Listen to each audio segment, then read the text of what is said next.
nie masz jakiejś książki do pokazania? No nie, bo wszystko jest tu. Nie pokazujemy przy Platonie, no bo nie mam. Mogę pokazać cały Platon, tak? To pierwszy raz, no, ale tu jest wszystko. Witam wszystkich na kolejnym odcinku Humanisty na emigracji. Dzisiaj nie omawiamy całą tą książkę, ale pokazujemy po raz pierwszy na kanale.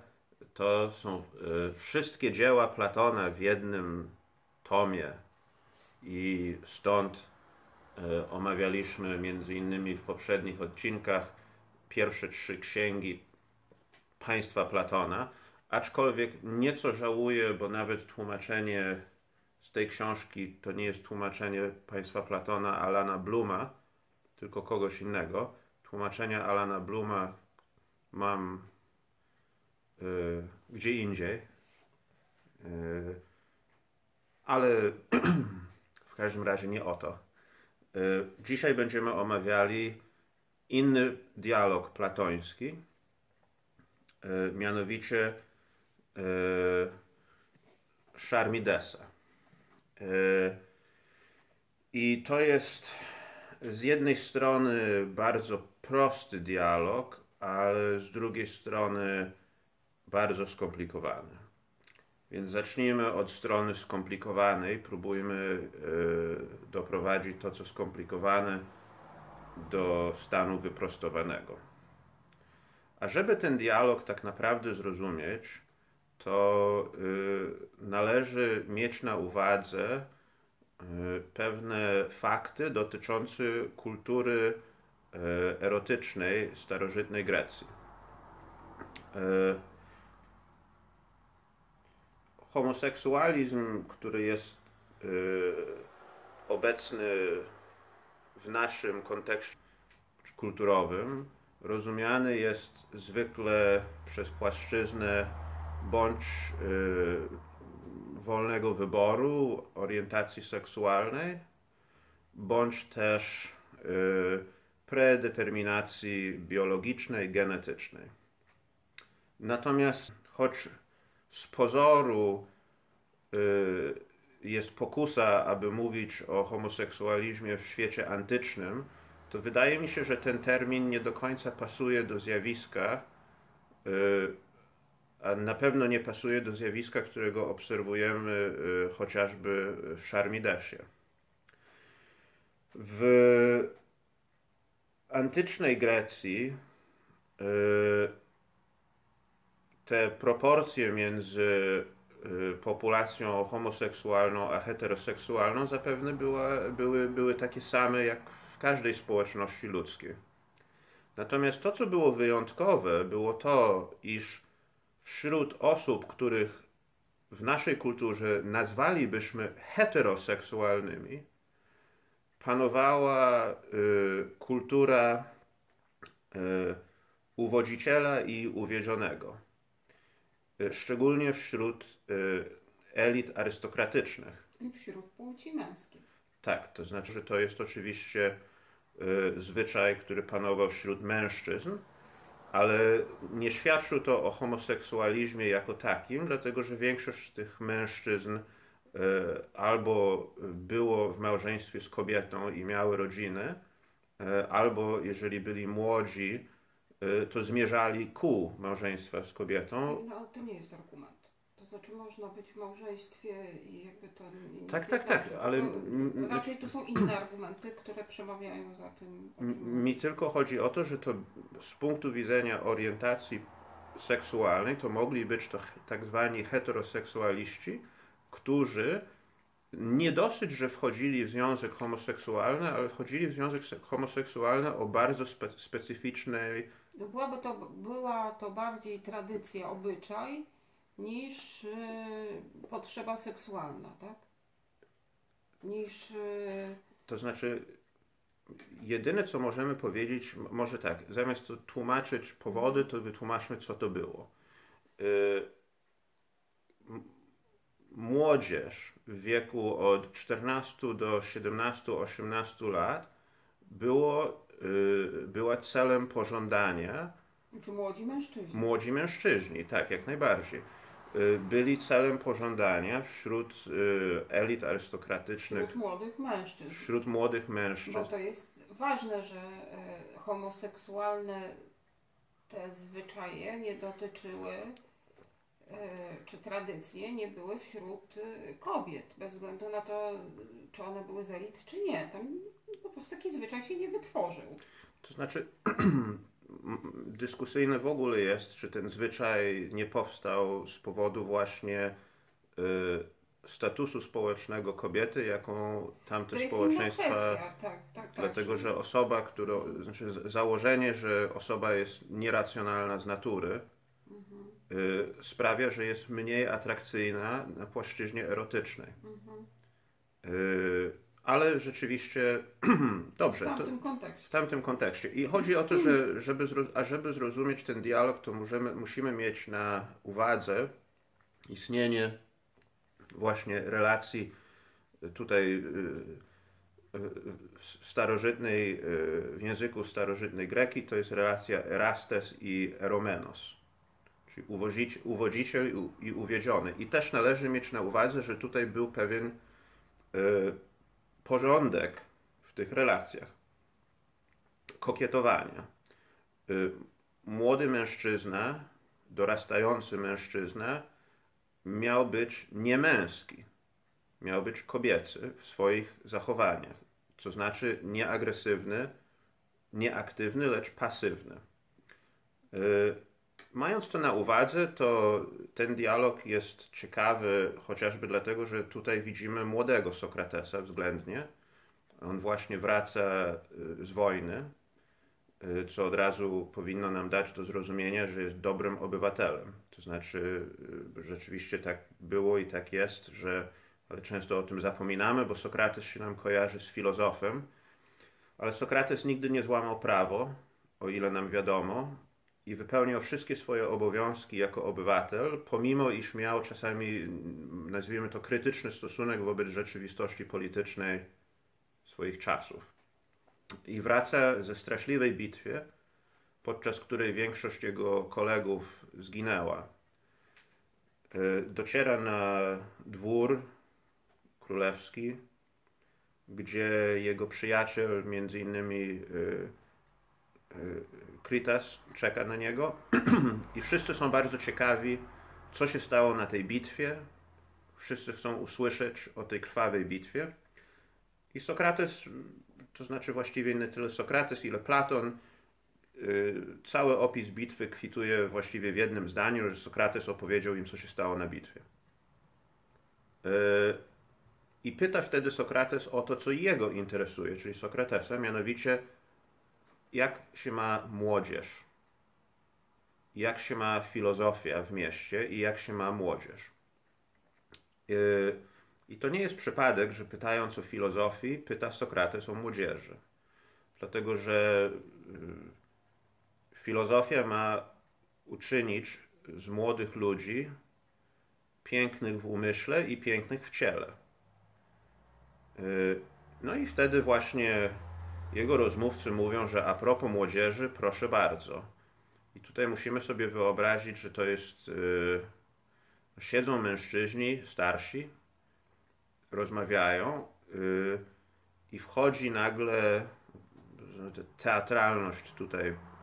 Często przypominam, że czytając dialog platoński, to musimy sobie wyobrazić, że oglądamy to w teatrze i rzeczywiście Charmides jest jednym z najbardziej teatralnych dialogów.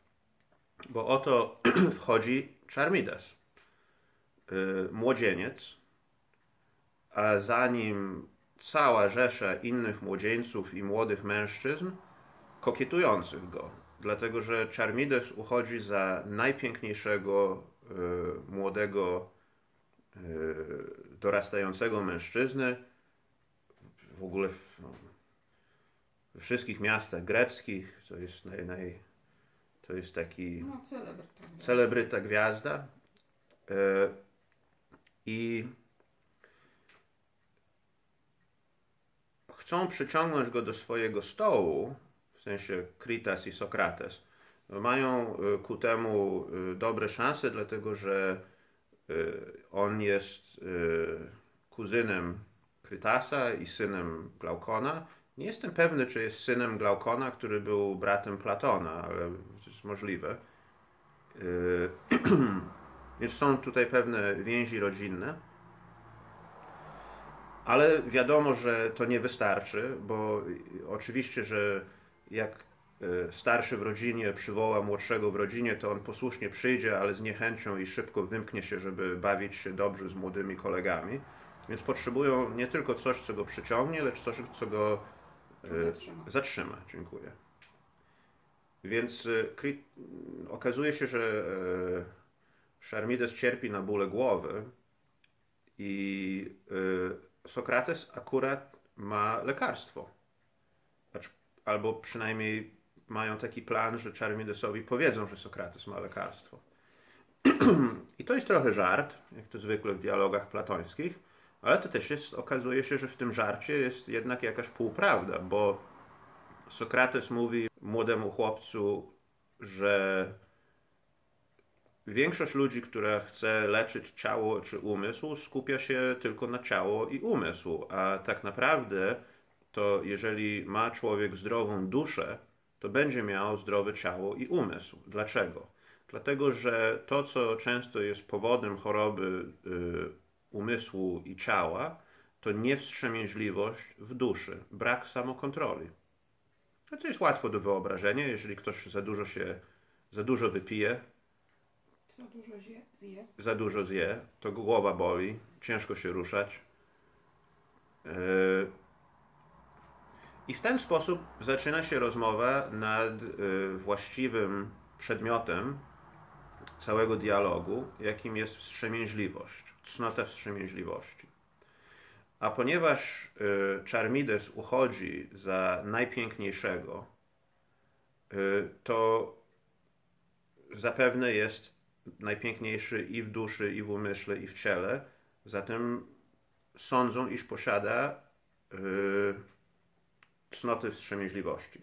I tutaj z jednej strony mamy te płaszczyzny dialogu o wstrzemięźliwości, a z drugiej strony w teatrze oglądamy te postacie i oglądamy ich zachowania. I zanim nawet się zaczyna rozmowa na temat wstrzemięźliwości, podany jest przykład wstrzemięźliwości czynnej u Sokratesa. Bo opis jest taki, że rzeczywiście widząc tego Charmidesa, Sokrates mówi o sobie, że zapłonął wielką namiętnością wobec niego, bo udało mu się nieco zajrzeć pod płaszcz. I jednak za tą namiętnością Sokrates nie idzie, choć nic łatwiejszego. Ta namiętność, no tutaj znowu wróćmy do tej kwestii kultury. To nie jest tak, że oni wszyscy, w ogóle to całe nasze współczesne zagadnienie, na ile homoseksualizm jest kwestią genetyczną, a na ile nie, to u Greków to było drugorzędne. Dlatego, że Sokrates po prostu funkcjonował w kulturze wśród elit arystokratycznych, wśród mężczyzn należących do elity arystokratycznej, w której normą były takie stosunki z młodszymi, dorastającymi mężczyznami.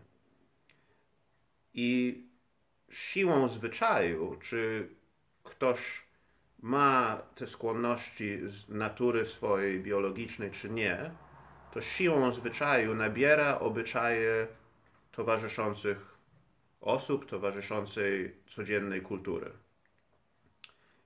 I Sokrates walczy z tym, z tą pokusą, z tą namiętnością, czyli już widzimy samokontrolę w akcji, zanim ją nawet zdefiniowaliśmy. I to jest w ogóle na przestrzeni całego tego dialogu, to z jednej strony co chwilę, jak to w typowym dialogu platońskim, dochodzą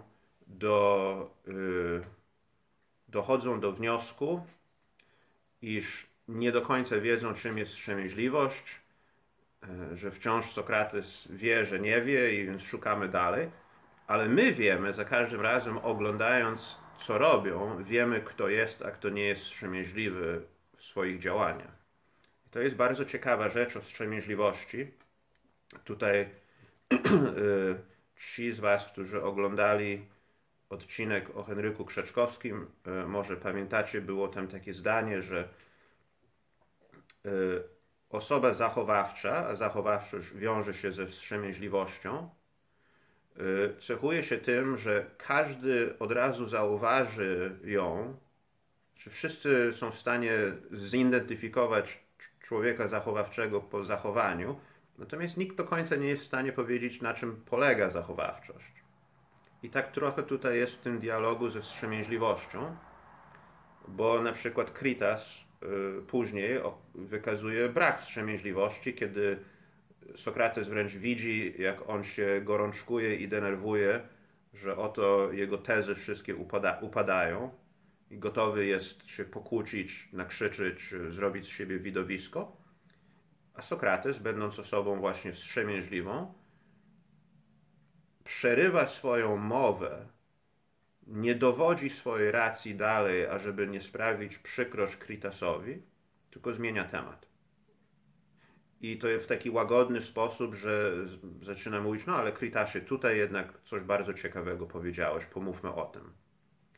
Co też jest cechą zasadniczą wstrzemięźliwej osoby, że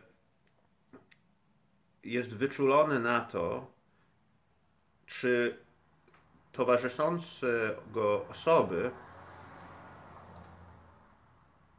wprowadza w dobry czy też zły nastrój.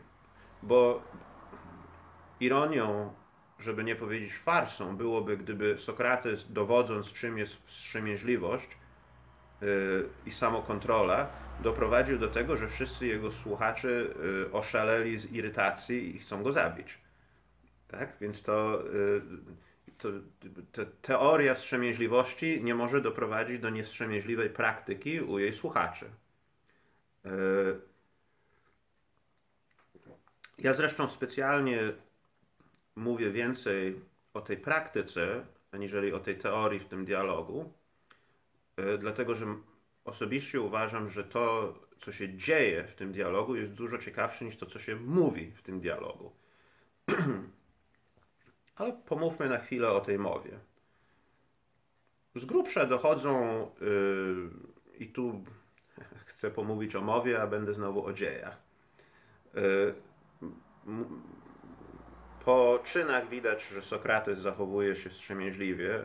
Kritas, w ogóle zaczynam źle wypowiadać jego imię. Ciągle i to nie wychodzi. Kawa ma miód? Kritas, tak ma. Daimony uwielbiają kawy z miodem, tak jakby ktoś chciał wiedzieć, w jaki sposób wydobyć ze swojego daimona jak najlepsze porady filozoficzne, to trzeba miód do kawy dorzucać. I to tylko u nas się dowiesz czegoś takiego. Nawet Platon o tym nie wiedział. Natomiast, no tak, Kritas. Kritas wykazał się niewstrzemięźliwością, Sokrates wstrzemięźliwością. Co z Charmidesem? Charmides, jak to zresztą wypada u młodzieńca, jest gdzieś po środku. Wykazuje pewien potencjał ku cnocie, ale też wykazuje pewną, nazwijmy to, paskudność. Bo pytany przez Sokratesa, czy jest wstrzemięźliwy, odpowiada całkiem mądrze zresztą, że nie wie, co ma powiedzieć, dlatego że, to znaczy, zanim odpowiada, Charmides się czerwieni. I to jest właśnie to, że Charmides się czerwieni, nie ma nic wspólnego z dialogiem filozoficznym, a ma wszystko wspólnego z tym rytuałem uwodziciela i uwodzonego.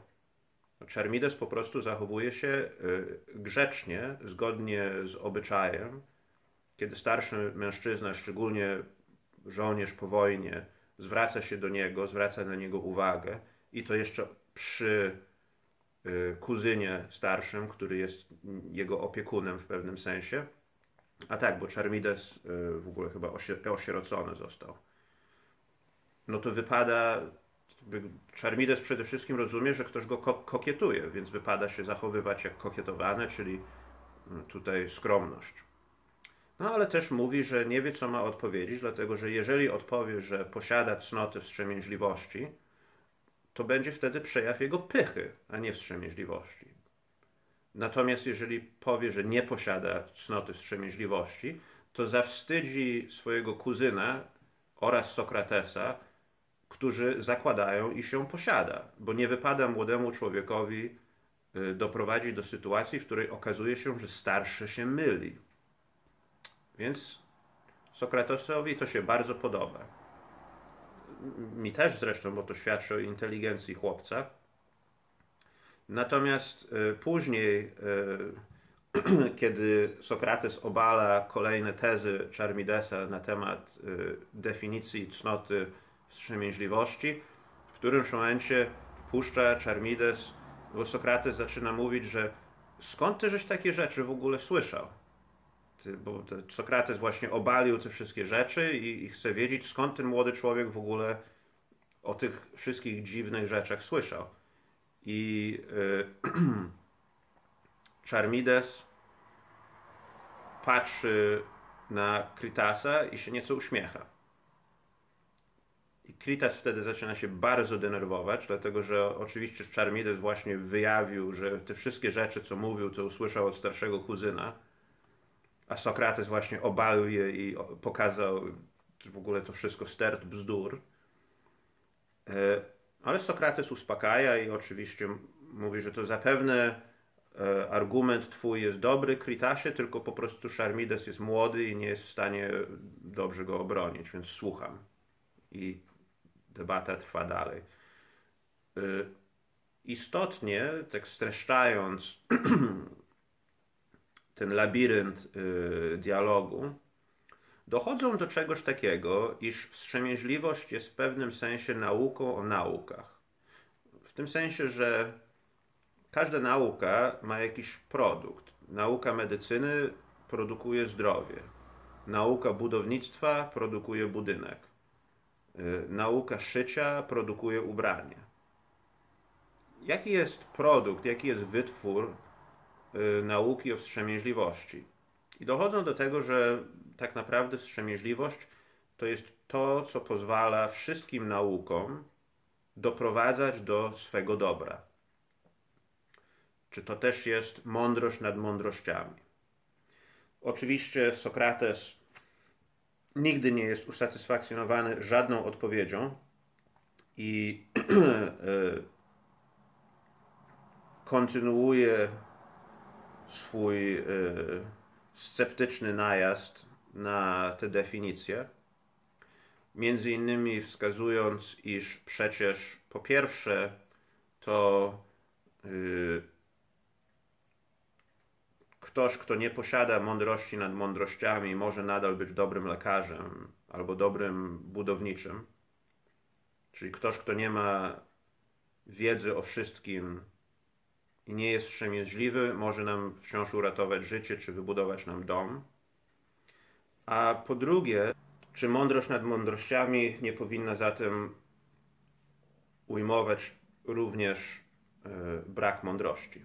Skoro ma wiedzieć o wszystkim, to musi wiedzieć o niewiedzeniu. I tu Krytas wydostaje się z tego dosyć zgrabnie, powołując się, podejrzewam, że umyślnie, na wyrocznie w Delfach. Bo oto nad świątynią wyroczni jest napis: poznaj samego siebie. I Krytas wie, jaka jest historia łącząca Sokratesa z tą świątynią, więc podejrzewam, że tutaj próbuje mu schlebiać po prostu w pewnym sensie, żeby się Sokrates odczepił. Sokrates się oczywiście nie odczepi.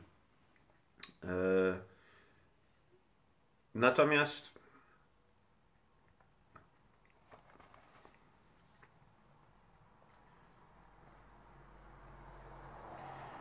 ostatecznie dochodzimy mniej więcej do czegoś takiego, że wstrzemięźliwość to jest nauka o nauce, który uczy nas, że niczego nie wiemy. Czyli uczy nas, jak być filozofami. Pamiętając, że filozofem jest ten, który miłuje mądrość, wiedząc, że nic o niej nie wie i zatem pożąda ją. Przypomina mi się coś, co zapomniałem powiedzieć przy okazji Schopenhauera, czyli dawno, dawno temu, ale pasowałoby tutaj. I mam nadzieję, że się nie mylę i że to Schopenhauer powiedział, ale jeżeli się mylę, to wytnę.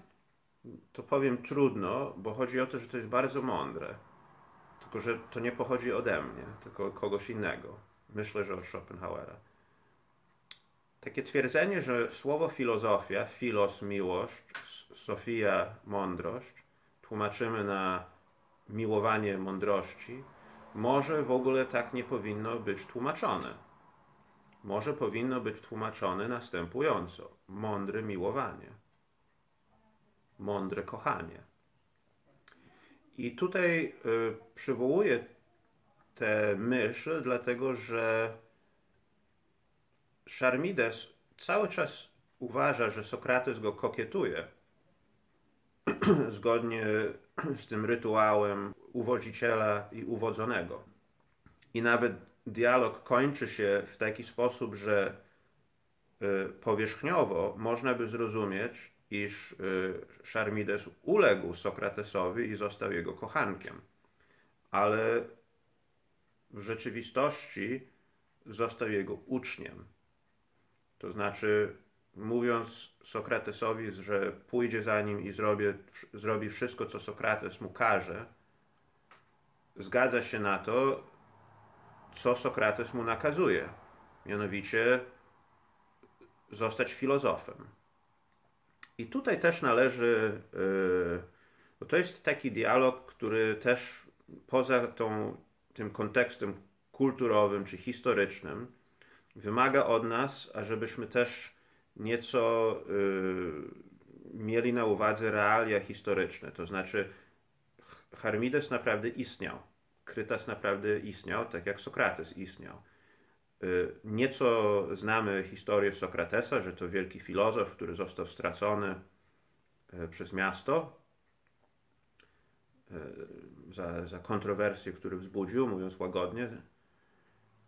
Natomiast jaka była przyszłość młodego Charmidesa? Otóż młody Charmides w przyszłości służył w tak zwanej tyranicznej 30. Po wojnach pelopozjańskich, kiedy Ateny, Imperium Ateńskie uległo rozpadowi, Spartańczycy stworzyli w Atenach, byśmy użyli w naszym języku i w takich bardzo polskich pojęciach, państwo satelitarne. Tyrania 30. To była oligarchia składająca się z bardzo zachowawczych mężów stanu, między innymi z Krytasa, z którym Sokrates tu rozmawiał o wstrzemięźliwości. I oni sławili się w tym, że zamordowali, szacuje się, że około 1500 Ateńczyków, konfiskowali mienie, ogólnie pozbawili wszystkich prawa do głosowania. Prawa obywatelskie zachowało tylko bodajże 3000 lojalistów, ale ich rządy trwały tylko 8 miesięcy. Sokrates w tym czasie nie został stracony, ale podobno, według Platona, miał zostać stracony, to znaczy chcieli go wrobić, pytając go o kogoś innego, w donos. Chcieli go wrobić w donos. I Sokrates wiedział, że donosząc na tę osobę spowoduje, że ta osoba zostanie skazana na śmierć. I powiedział odpowiednikom ówczesnej policji, iż przypomina im, że on, Sokrates, nie boi się śmierci, że celem jego życia jest cnota, a cnotę rozumie w taki sposób, że nie dopuści do tego, ażeby krzywda fizyczna czy moralna stała się jemu ani komuś innemu. A zatem, jeżeli mają go zabić, to proszę bardzo, mogą go zabić, ale on nie doniesie. Potem skazano Sokratesa na milczenie, to znaczy władze 30 tyranów zabroniło Sokratesowi prowadzić rozmowy z innymi ludźmi. Bo wiadomo, że Sokrates w tych swoich rozmowach... Szkoda, że nie ma teraz takiej kary. Ale wiesz, jak Sokrates im odpowiedział? No. Zapytał, czy wolno mu rozmawiać na przykład ze sprzedawczynią o ziemniakach, których chce kupić. I powiedzieli, wolno ci, Sokratesie. I on, a czy o marchewkach? Tak. A o rzodkiewkach mi wolno? Tak. Dobrze, to proszę mi sporządzić, bo tutaj muszę... Ja chcę będę przestrzegał prawo, tylko chcę wiedzieć dokładnie, o czym mi nie wolno rozmawiać. I o tych wszystkich rzeczach, o których mi powiecie, to w porządku. A jeżeli o nic, to w porządku, też o nic. Ale na przykład, co mam zrobić w sytuacji, w której na przykład potrzebuję coś, tak? Albo ktoś ode mnie czegoś potrzebuje. Na przykład ktoś woła, pomocy, zabijają tyranów miasta, ratuj naszą władzę. I ja chcę przybiec i ją uratować. I chcę też powiedzieć innym, co się dzieje, żeby inni przybiegli i was uratowali. To wtedy mam nie mówić? Więc w końcu ta kara nie zadziałała. Ale to jest też pewna ironia, czytając ten dialog, jeżeli weźmiemy pod uwagę, że zakończenie dialogu polega na tym, że Charmides zostaje uczniem Sokratesa. I jeżeli też weźmiemy pod uwagę zarzut, bo to o czym przed chwilą porozmawialiśmy, brzmi źle, że tych 30 tyranów w ten sposób potraktowało Sokratesa, ale przypominam, że kiedy zostali obaleni i przywrócono demokrację, to demokracja z jednym wielkim hukiem zabiła Sokratesa. Znaczy w ogóle demokracja nie interesowała się rozmową z Sokratesem, tylko po prostu go zabiła. Między innymi go zabiła za to, że go nie zabili tyranie. A skoro tyranie go nie zabili, to znaczy, że był ich stronnikiem, no bo zabijali tylko swoich nieprzyjaciół, więc skoro przeżył, no to znaczy, że był ich stronnikiem.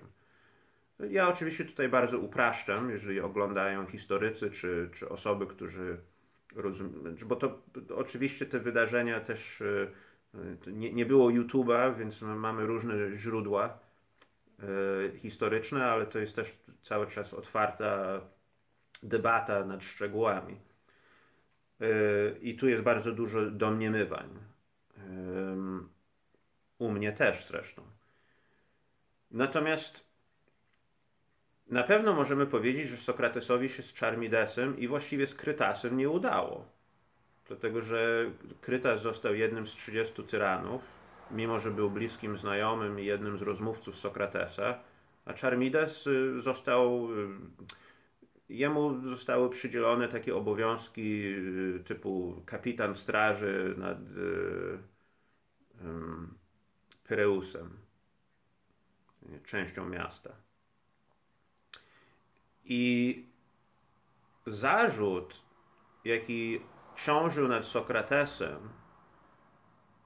jeden z głównych zarzutów, dlaczego został poddany karze śmierci, był taki, że on skorumpował młodych ludzi. I tu wracamy do początku dzisiejszego odcinka o tej kulturze erotycznej. Dlatego, że kiedy my słyszymy słowa skorumpował młodych ludzi, to myślimy, że właśnie, nie wiem, dawał im alkohol, albo narkotyki, albo sprowadzał je na jakąś złą drogę, albo w naszym pojęciu złą drogę, na przykład, nie daj Boże, wykorzystał seksualnie.